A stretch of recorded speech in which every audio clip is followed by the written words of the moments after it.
une façon de posséder déjà les biens qu'on espère. C'est être persuadé que les choses qu'on ne voit pas existent vraiment. Hébreux 11:1. Donc bonjour à tous, moi c'est Tatiana, je suis une fière catéchète de cette église et servante du Seigneur Jésus-Christ. Aujourd'hui, on m'a demandé à quoi ressemble mon témoignage. Et en un seul mot, je vous dirais c'est une transformation. Comme la parole le dit, la foi est le fait de croire en quelque chose qu'on ne voit pas. Ayant grandi dans une église catholique moi-même toute ma vie, je peux affirmer aujourd'hui que je ne connaissais pas réellement Dieu. À 12 ans, j'ai été confirmée comme la majorité des enfants. Et l'Esprit Saint que j'avais reçu cette journée vit encore en moi, mais je ne connaissais pas encore la force qu'elle avait.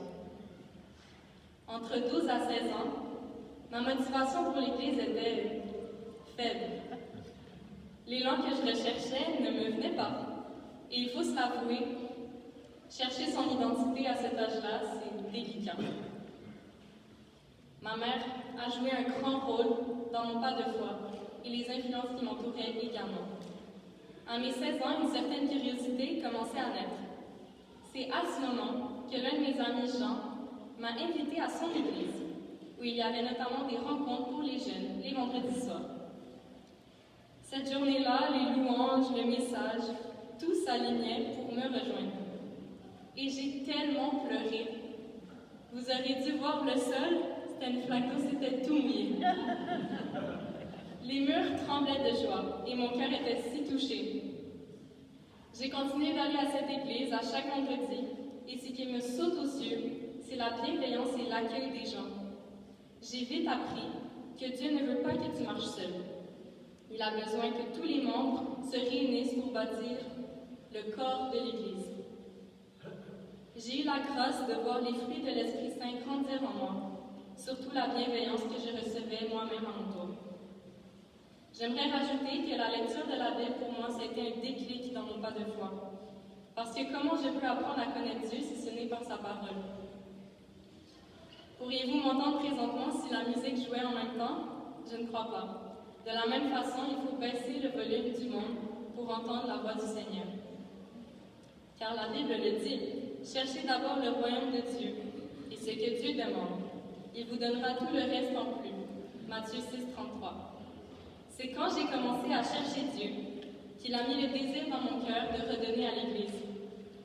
En faisant des lectures, en animant des cours de catéchète et en connectant avec les gens.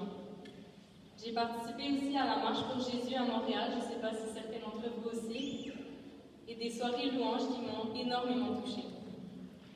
J'ai aussi eu la chance de participer à des études bibliques à mon école et m'entourer de bonnes personnes, de chrétiens aujourd'hui qui cherchent encore à trouver des gens comme moi pour grandir dans l'Église. Puis, quand on donne, on reçoit aussi. Donc moi, aujourd'hui, je suis là, je témoigne devant vous, fière et surtout reconnaissante du Seigneur, pour vous dire, n'hésitez pas à chercher le Seigneur parce qu'il vous attend. Que ce soit votre ami, votre soeur, votre frère, vos enfants, vos parents, invitez-les, faites-les voir comment Dieu est grand et comment il va vous transformer, comment il va les transformer et comment il vous a transformé et continue de le faire. Parce que Dieu est fidèle et a un plan pour chacun d'entre vous. Car quand sa bouche le dit, sa main l'accomplit. Merci beaucoup. Amen.